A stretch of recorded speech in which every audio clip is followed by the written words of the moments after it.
So those are the three aspects of what scientism is. And now we're going to the history real quick. And the reason I'm trying to go so fast is because I want to leave a lot of room for discussion because we don't have much time. The subject that I'm teaching you guys, I learned myself for several years. So I'm giving you as much information as I can within this period of time so that we can have open discussion and really go through these things and flesh them out. So life of scientism. Now we're going to go into the history. And I think you guys are going to really find this fascinating because I love the history of science and history of philosophy in general, because it tells you a lot about how we think and how we got to where we were or where we are today. So let's start with another awesome graphic. Boom, boom. And this guy named Friedrich Hayek died in 1992, sociologist, also philosopher. And he was the first one to really coin what scientism was. He noticed there was a big trend. Should I answer this question? I will answer that later, Brother Mohammed. Don't worry, I'll get to you. Okay, so Friedrich Hayek was really the one to kind of crystallize the definition of scientism. You don't have to write all this down, but if you want to, that'd be great. I don't know how fast you guys are typing. I'm pretty good at it. It's because all I do is sit at a desk all day. Okay, so though scientism is believed to have been understood and practiced in some form since the 17th century by the French, and that's something you should note is that the French were actually the first ones to come up with positivism as well. Get to that later. The concept and the term used to describe it was said to have been crystallized by the sociologist Friedrich Hayek. And I quote him, "From the counter-revolution of science studies of the abuse of reason," he states, "it needs scarcely be emphasized that nothing we shall have to say is aimed against the methods of science in their proper sphere or intended to throw the slightest doubt on their value. But to preclude any misunderstanding on this point, we shall, wherever we are concerned, not with the general spirit of disinterested inquiry, but with slavish imitation, the method and language of science, speak of scientism or than scientific prejudice." I'll explain all this later, don't worry. It should be noted that in the sense in which we shall use these terms, they describe, or of course, an attitude which is decidedly unscientific in the true sense of the word, since it involves a mechanical and uncritical application of habits of thoughts to fields different from those in which they have been formed. Okay, translation. What he's saying here is that during his time, there was a trend in which people were taking the natural sciences, okay, such as the theory of evolution, and applying it to fields outside of the scientific realm, such as sociology, which Friedrich Hayek was a part of, and history. So there were actually people who were coming up with theories of history based on evolution. Okay, things like that. People coming up with concepts, such as the French at the time during the French Empire, who were coming up with concepts about humanity. And a lot of racism was going on during this time. A lot of colonialism was being justified through the use of evolutionary concepts. For instance, Africans were seen as below everyone else. White people were seen as the highest form of evolutionary animal. Okay, and Friedrich Hayek was basically like saying, "Hey, no, bad idea. That's not how you're supposed to apply this." Okay, there's a big difference between, you know, my field of study, how humans interact with each other, how humans, you know, construct ideas and cultures and societies, and your understanding of the natural process of the world. Okay, you need to back off. That's basically what he was trying to point out. Okay, pardon my bluntness, but you know, I'm trying to give you guys a concise form of this. So that's what he was basically saying. So he's the first one to kind of point this out and say, okay, this is an issue, and we need to stop. Now, did other people see it as well before him? Yes, but he was really the first one to kind of really define it and crystallize it. I think in French it was called Scientisme, but I can't do a good French accent. So let's move on to another interesting figure, Karl Popper. Karl Popper, British philosopher, philosopher of science, came up with the concept of falsification. You hear this probably among atheists all the time. Can you falsify that? He's the one who came up with this, so blame him. Died in 1994, but he was an interesting gentleman.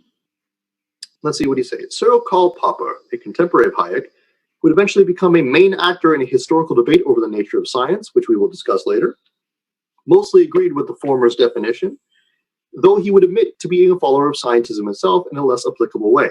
He said, "But if by scientism we should mean the view that the methods of the social sciences are, to a very considerable extent, the same as those of the natural sciences, then I should be obliged to plead guilty to being an adherent of scientism. Indeed, I believe that the similarity between the social and the natural sciences can even be used for correcting wrong ideas about the natural sciences by showing that these are much more similar to the social sciences than is generally supposed." So what he said was basically, I follow scientism to a degree because I believe that the natural sciences and the social sciences can interact. He was less of a follower of scientism than what he admitted. Somebody who was a follower of scientism, dogmatic scientism, as we discussed earlier, would be somebody who sees all the other fields of knowledge, whether it be sociology, whether it be philosophy, whether it be even literature, and it can be governed by scientific principles. Whereas Karl Popper said, well, they can interact and kind of influence each other. That was really his sort of, he had a weak form of scientism. And, this is okay. But he wasn't dogmatic as many people are today. Let's go on to another gentleman, Bertrand Russell, one of my favorites. Died 1970. He was an atheist, but he was raised, I believe, was his grandmother or mother is Christian. He had a very high ethical standard. In fact, he was one of the first people, I think, if not the first person, to oppose nuclear weaponry. Yep. One of the first people during his time was like, we should not be doing this. It was very controversial for his period. And today you think about it, it's like, well, that's common sense. Back then, when they first came out with it, no. He was like, this is horrible. You should not be using these weapons. And people didn't agree with him. He was chastised for that as well. But he's an atheist. We often have negative opinions of atheists, but you have to understand that the fitra is still there for a lot of people, even if they deny it. There are a lot of people out there who practice an ethical standard because their fitra, is still there. It's still very much in them. It's trying to manifest itself. And Bertrand Russell is one of those individuals who I can say with a great deal of confidence, even though I didn't know him personally, but from what I could read from his writings and such, he was a very ethical individual, and I have high respect for him in that regard, because he was one of the first people, even before Christians were saying these things. He said we should not have this sort of weaponry. This is horrible. And from an Islamic perspective, I don't actually know the history behind the Islamic perception to nuclear weaponry, but I would assume that there was a lot of opposition to it because of how horrible it was and how it did not discriminate, against civilians. So yeah, an atheist, not a Christian, was the first to discuss this disarmament of nuclear weapons. Anyway, let's go into him. Purely dogmatic scientism, as we know today, had a humble beginning, and unfortunately, he has to be credited for this. He didn't mean to do it, though. At one point, many philosophers believed mathematics and numbers were synthetic rather than analytic. I'll discuss that. An analytical statement was that which was true by definition, whereas a synthetic statement was one which required verification external to the subject. So during his time, philosophers had this idea that there are two types of statements: analytical statements, okay, and synthetic. Analytical statements were just statements that we make that are true by definition. So, for example, a bachelor is a single man. And that would be true by definition. Okay, a synthetic statement is the grass is green. Okay, something like that. You understand? Something that can be verified, okay, based on experience.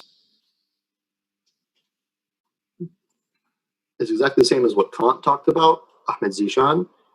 Assalamu alaikum. He talked about more or less experiences like he differentiated between the ontological and the phenomenal, meaning like what we experience is not the thing as it is. He would have made the same distinction between synthetic and analytical statements because they weren't actually challenged until much later. So yes, he did. Yeah. I don't know why I went into the big explanation, but yeah, it's true. So it is very similar to what Kant, actually is mostly similar to what Kant spoke about. So this is very important. This is why you guys should learn history. History should be your favorite class. Well, aside from philosophy, history should be your favorite class because it helps to explain not only where you are today, how you got here, and how we got here as a civilization, but also our ideas, how our ideas got here. Like, you can't understand Islam that much unless you understand, right, the seerah of the Prophet sallallahu alaihi wasallam, right? You just can't. You know, I mean, you can understand the doctrines, but you can't understand the ethics or why. You know, you don't really have a true understanding of it. In the same way, the ideas that you're surrounded by today, you don't understand them unless you understand history. Like, you cannot understand the modern world unless you understand what happened in World War II, because the entire world that we have today is exactly a reaction to World War II. The UN, the United Nations, that thing that doesn't work, you know, that exists because of World War II. Right? You guys need to read up on these things if you haven't already. I sound like my father. Okay, anyways, moving on. So it went on to say, because each individual aspect of every mathematical formula could not be reduced to the sum of the whole or outside experiences, given the immensity of the calculations in question, they had to be synthetic statements. So according to many philosophers during Bertrand Russell's time, mathematical like numbers themselves were actual things. Okay, like, I know that sounds weird to you, but I mean, just like, if I write the number 3, okay, that backwards? Can you really see it? That is backwards. I flip it around. Okay, awesome. If I write that thing itself is an actual thing floating out in some ideal world. That's how philosophers actually thought about numbers, that they're actual things, like, you know, physical objects that we cannot seem to ascertain. They weren't things that you just wrote down. They were actual objects. And they were floating around in some ideal realm. So Bertrand Russell thought this was kind of silly. And he said he would find the solution to the problem of classical mathematics being claimed as synthetic by proving that it could ultimately be reduced to logical axioms. So he said, okay, I don't think numbers are these things floating around. I think that they can be reduced to logical axioms. I think if we broke down numbers, we would find out at the end of the day that it's all logic. All numbers are logic. Okay? And then he would prove that they were actually analytical, meaning that numbers were true by definition, not by being out there somewhere. And if you're wondering, like, why they were confused about this problem and why this is an issue, you're about to find out. In other words, he would prove that it was merely a symbolic relationship, true only by virtue of the definitions placed within, thereby destroying the claim of mathematics as being their own separate reality. And he did. In his famous work, Principia Mathematica, he actually proved that all mathematics can be reduced to logical axioms. And that is awesome, and I'll tell you why it's awesome, because his work was the foundation for computer science. If we have any computer programmers in here, the reason that you have programming language is because of him, a philosopher by the name of Bertrand Russell. If it had not been for his work, you would not have C++ and whatever code you use today, because he proved that mathematics was reduced to logical axioms. So give him credit for that. He didn't mean to do it, but give him credit for that. However, by doing this, by proving this, he opened the doors for other people to think about things in a different way as well, in not so good fashion. In the same way, or the same vein, Russell opened the doors for other beliefs to be challenged that were considered to be synthetic, such as the supernatural, i.e. God. So now they're thinking, well, if numbers can be reduced to logical statements, what about everything else that we can't see and observe? Right? Let's move on. Next.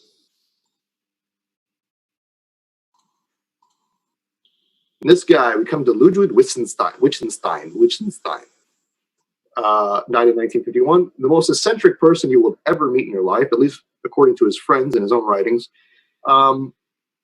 He was also perhaps one of the most arrogant people that ever lived, but it was in a kind of a quirky way, a funny way. He literally believed that he had solved every problem in philosophy. after he wrote like 30 notes, 30 pages of notes. I'm reading, oh yes.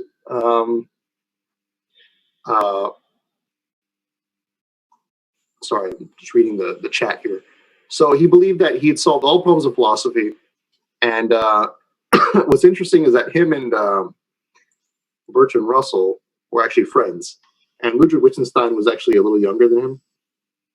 And he basically wrote these notes during wartime. He wrote them in a battlefield. Like when he was on his off time, he was writing these notes.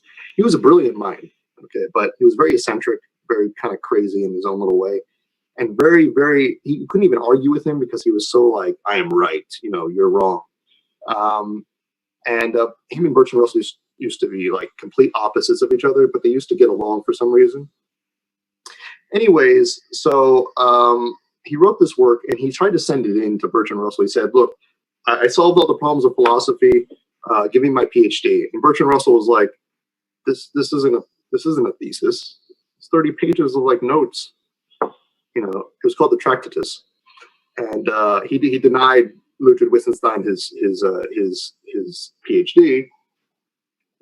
And then eventually Ludwig Wittgenstein was like, "Okay, well, since I solved all the problems of philosophy, I have nothing else to do in life." And he became a grammar teacher. And then after that, some philosophers picked up his work and started using his ideas. And then Bertrand Russell was like, "Okay, let's give this guy a PhD." And that was that. Now, it gets more funny after this, too. So let's read this part first.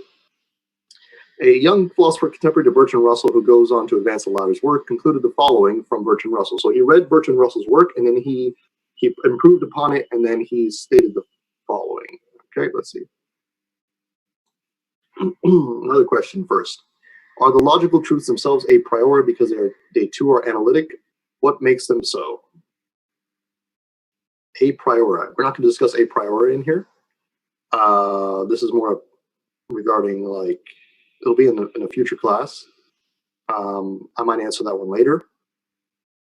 Okay, so let's read what he wrote in, this is basically his thesis summarized. The right method of philosophy would be this: to say nothing except what can be said, i.e. the propositions of natural science, i.e.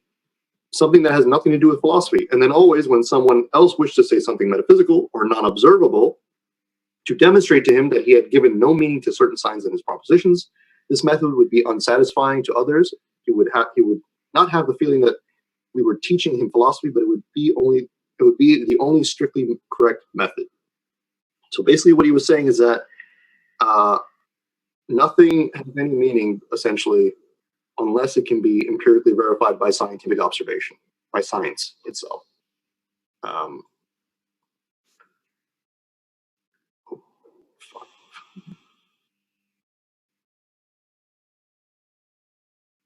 Okay, another question before we go on. You guys are really throwing really good questions at me. So let me read this one real quick. Can we import scientific theories to the Muslim world uncritically and teach them in our schools, or should there be a review to ascertain their compliance with the Islamic worldview? We will discuss that at a later point as well. I have prepared myself for all of you guys. You have no idea. Okay, my mind works like clockwork. All right, trust me, we'll talk about that. If your questions are in relation to the material that I have here present, please ask it now so I can answer. But if it's something that just comes in your back of your mind, like I want to know this right now, I don't care if he gets to it or not yet, please save it for a little later, and we'll definitely get into it. Like, I'm not trying to avoid your questions, I promise.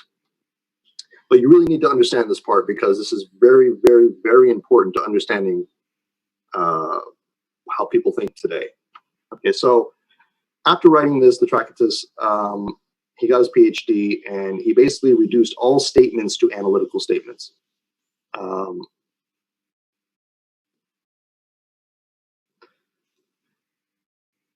In other words, any statement lacking any observable evidence based in science should be rendered as meaningless, because statements can only have meaning if they actually point to something in reality. Statements are only analytic and without content otherwise. So he basically said that every statement that you ever make is analytic until it can be proven. That's it. Every statement you say, this is Wittgenstein, every statement you say has no real content, no real substance outside of its own definition, unless you can point to something in reality. Okay? That's what he said. So if you say something like love, Wittgenstein would be like, what is that? Like, what are you talking about? Where is it? Does that sound like some of the atheists you talked to today? Okay, let's keep going. So let's get to A.J. Ayer. All right. And he's going to be one of the proponents of a movement that came after Ludwig Wittgenstein, because Wittgenstein influenced a movement after he made this statement, after he made these claims. He influenced a movement called the logical positivist. And one of the leading proponents of logical positivism was A.J. Ayer, and we'll get to Willard Quine and all them later. So let's go to A.J. Ayer first. A.J. Ayer was a British philosopher, one of the leading proponents of the movement known as logical positivism. He died in 1989. He was actually a very interesting individual, very quiet. Apparently, he was a ladies' man.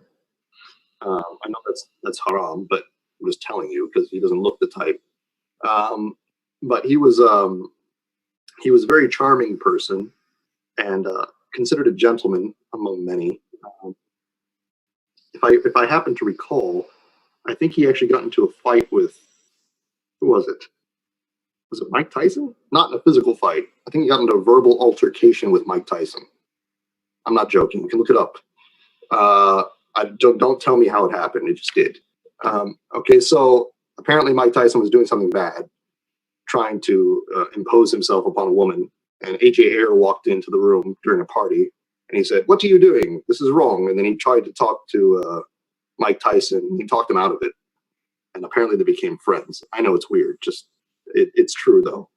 So anyways, a British philosopher and one of the leading proponents of the movement known as logical positivism would carry on Wittgenstein's views, being the last philosopher to try and defend the following statement. So the statement he came up with was the following: we say that a sentence is factually significant to any given person if and only if he knows how to verify the proposition which he purports to express. So basically he was saying that no statement has any sort of meaning whatsoever unless he can verify that through some sort of like,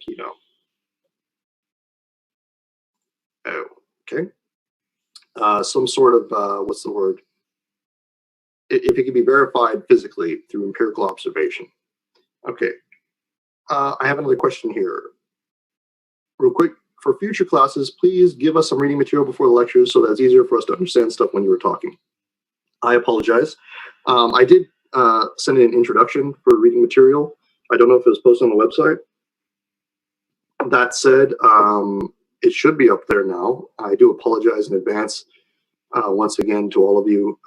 I was actually extremely ill a week ago. I'm not trying to make you feel bad, but just bear with me. I had a minor heart attack last week, so I'm just kind of like recovering. I know it doesn't look like it, right? Yeah. That's because I'm so interested in the subject. But in any regard, I do apologize for that, and I hope that, like I said, if you have any questions regarding this material right now, if you need me to explain more things, please ask those questions about this material so that we can continue. Like I said, if you're stuck on something, just ask, and I'll do my best to explain it to you. Okay, so yeah, so that's what he said. In other words, a statement has meaning if and only if it can be empirically verified by science or is true by definition. What Ayer would fail to realize later was that this very statement of verification was self-refuting. And this is where it gets funny, because the entire philosophical school of logical positivism would eventually fall to pieces.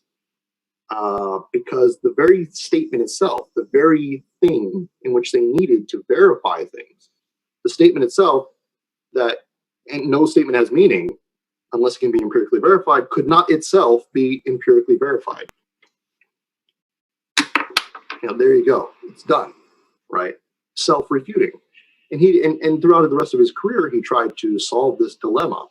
It's like, well, okay, well, if all statements are analytic, and we can't prove them unless it can be empirically verified. But the very statement itself, the very claim of verification itself cannot be verified. Then what are we doing? Okay, next question. What is tautological? It means it's true by definition. It's just true. A single man is a single man. That's tautological. You see what I'm saying? Definitions in and of themselves.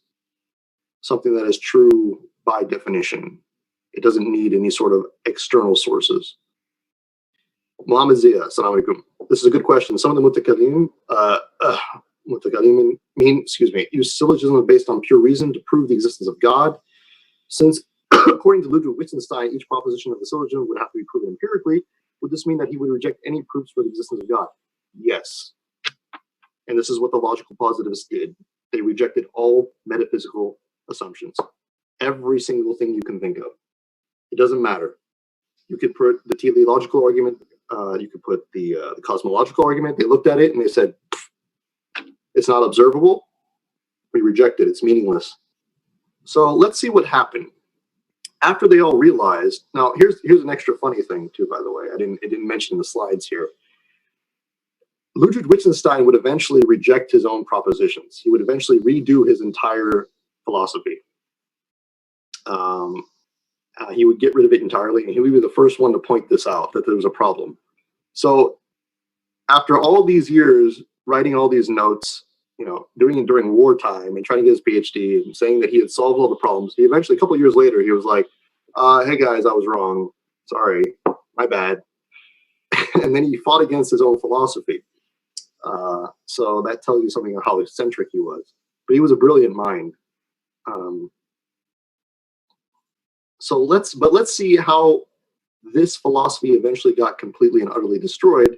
It wasn't just because it was self-refuting, but it was something else.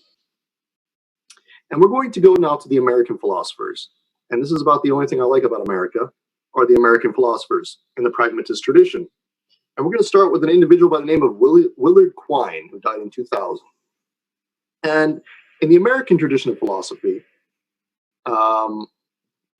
it's very different from British. In a way, it's like they focus on different problems. In the American version of philosophy, it was more about practical things.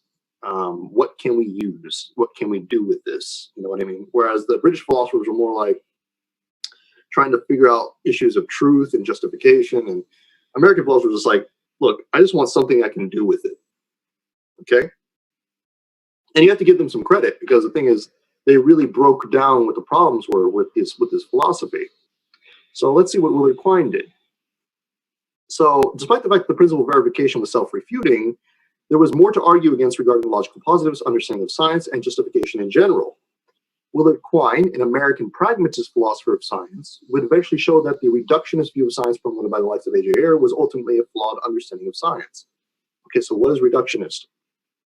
He goes on to say, the totality of our so-called knowledge or beliefs is a man-made fabric, which impinges on experience only along the edges.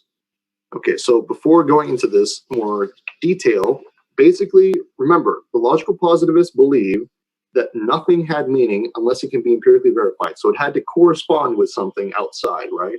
Statement corresponds with reality. Okay, so it'd be reduced. So a statement could literally be reduced into like the smallest format, unless if it could be empirically verified. So if I said, I have a lock on my door, okay, all I have to do is show you the lock on my door. Okay, that's it, done. You understand the statement, okay? But what Quine said was something else. He said, look, you can't do that, because statements aren't just understood by what they correspond to. There's more to understanding a statement or understanding something in general than just pointing at an object. So I'm going to give you an example, okay? A statement, I need to fix the lock on my door before I go to work today. Very simple statement, right? But it's really not, if you think about it. See, let me try to reduce that statement by asking a question. Why do you need to fix the lock on your door?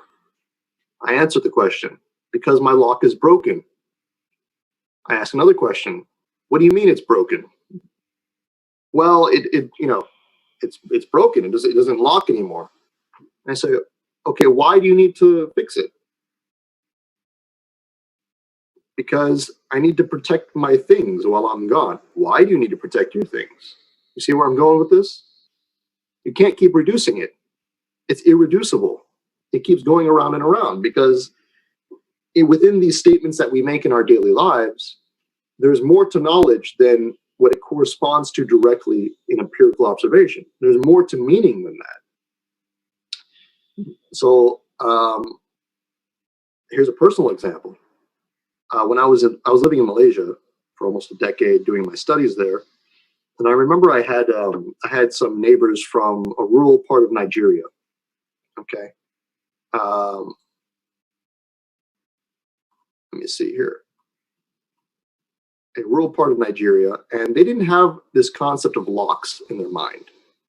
They didn't understand what locks meant because, well, and I learned this the hard way.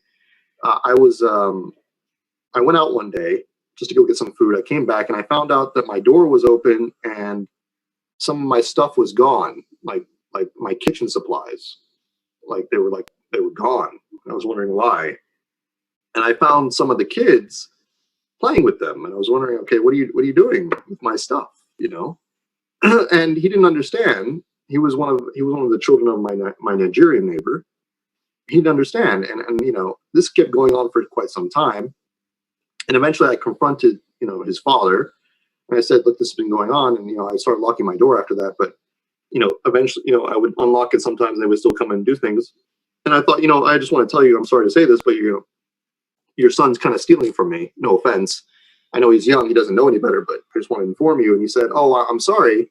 And he explained to me that the reason why that he's doing this is because in his village in Nigeria, the families there don't have locks. They share the materials. They go into each other's houses and take things and come out. It's normal. They even share the kids. And it's like, for them, that the concept of a lock is very alien. You know what I mean? So if you told them that statement, they wouldn't understand what you're saying.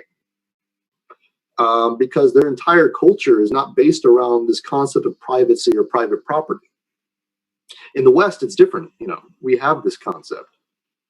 So in that way, that kind of gives an example that you can't reduce these statements to anything because they're within the context of a completely different system of understanding. And this is what Quine pointed out. He said, we don't live in statements. We don't live in facts that are, just there. We live in this whole web of knowledge that contextualizes everything that we say and do, right?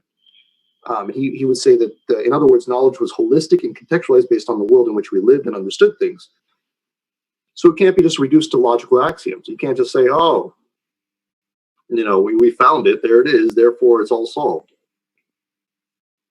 Because it corresponds, our entire interpretation of reality is this big web. It's not just statements or words or letters, right?